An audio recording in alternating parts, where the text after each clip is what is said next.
उत्तराखंड सरकार ने प्रदेश को सुरक्षित और अपराध मुक्त बनाने की दिशा में एक बड़ा कदम उठाया है।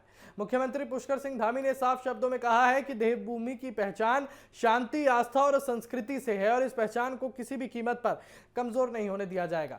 हाल के दिनों में सामने आई कुछ गंभीर आपराधिक घटनाओं के बाद सरकार ने पूरे प्रदेश में ऑपरेशन प्रहार शुरू करने का निर्णय लिया है और इस विशेष अभियान का उद्देश्य केवल अपराधियों के खिलाफ कार्रवाई करना नहीं बल्कि संगठित अपराध पर प्रभावी नियंत्रण स्थापित कर आम लोगों में सुरक्षा का विश्वास मजबूत करना भी है।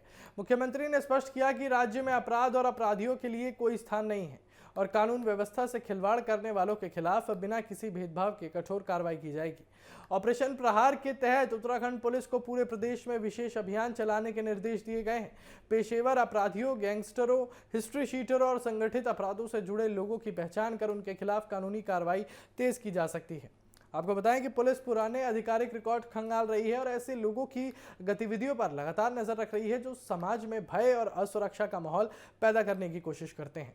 संवेदनशील क्षेत्रों में अतिरिक्त पुलिस बल की तैनाती, नियमित गश्त, संदिग्ध गतिविधियों को उनकी जांच करना और सघन चेकिंग अभियान को भी इस अभियान का हिस्सा बनाया गया है।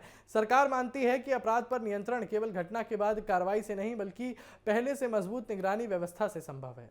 मुख्यमंत्री पुष्कर सिंह धामी ने पुलिस अधिकारियों के साथ हुई उच्च स्तरीय बैठक में कानून व्यवस्था को लेकर कई अहम निर्देश दिए। उन्होंने कहा कि अपराध नियंत्रण के लिए सभी जिलों में पुलिस और प्रशासन को आपसी समन्वय के साथ काम करना होगा और किसी भी अपराध की सूचना मिलने पर तत्काल कार्रवाई सुनिश्चित की जाए और अपराधियों को किसी भी हालत में कानून से बचने का मौका न मिले। मुख्यमंत्री ने यह भी कहा कि आम नागरिकों में सुरक्षा की भावना मजबूत करना सरकार की प्राथमिकता है और वो जिम्मेदारी भी है और इसके लिए पुलिस को पूरी संवेदनशीलता और तत्परता के साथ काम करना होगा। अब इस अभियान के दौरान छात्रों और महिलाओं की सुरक्षा को भी विशेष प्राथमिकता दी गई है। देहरादून सहित प्रदेश के विभिन्न शहरों में बड़ी संख्या में छात्र पढ़ने के लिए रहते हैं। ऐसे में छात्रावासों और जो हॉस्टल में रहते हैं वह हॉस्टलों की भी जांच के निर्देश दिए गए हैं ताकि वहां सभी सुरक्षा मानकों का पालन सुनिश्चित किया जा सके और हॉस्टल संचालकों से भी प्रशासन और पुलिस के साथ पूरा सहयोग करने को कहा गया है। इसके अलावा सार्वजनिक स्थानों, बाजारों और संवेदनशील इलाकों में पुलिस की मौजूदगी बढ़ाई जा रही है जिससे किसी भी आपराधिक गतिविधि पर तुरंत कार्रवाई की जा सके। और मुख्यमंत्री धामी ने दोहराया कि उनकी सरकार जीरो टॉलरेंस नीति पर पूरी मजबूती के साथ काम कर रही है। चाहे अपराधी कितना भी प्रभावशाली क्यों ना हो, कानून सभी के लिए समान है और दोषियों को किसी भी स्थिति में बख्शा नहीं जाएगा।